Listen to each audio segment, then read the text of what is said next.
Isu main pungkok yang tersebar seantero dunia pada hari ini, dia adalah satu isu tentang integriti seseorang yang memegang jawatan.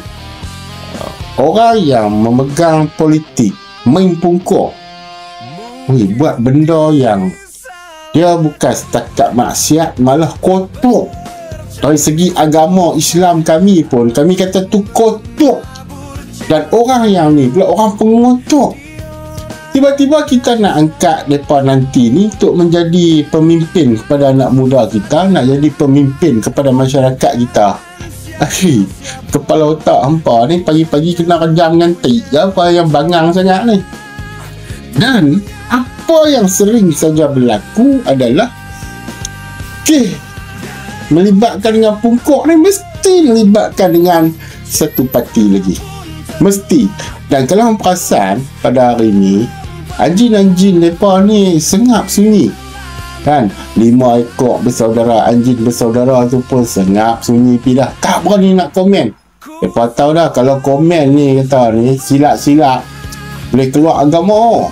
Ialah duk pi pertahan benda yang Allah tak bagi, yang Nabi kata falaisa minni, bukan daripada kalangan umat aku.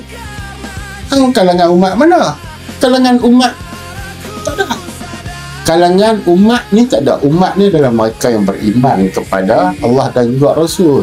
Tapi kalau kaum Firaun yang berjasa, tu bolehlah jadi kaum Firaun berjasa. Aduh, pening lah apa ni. Itu ada pula anjing-anjing duk komen macam ni kah cara nak berpolitik. Habis yang duk main politik, duk main pungkok tu. Main politik macam mana? Bila kita cerita kata main politik ni bukan main pungkok. Main politik ni cerita benda kita masyarakat. Bagi rakyat tu rasa senang. Bukan rakyat nak tengok tola berdarah. Bodoh. Bangang ni. Untuk darah apa atau pagi-pagi. Pungkok tu pengotor. Buat pengotor ingat abang ni. Ayak mani main pada parit kot abang ni.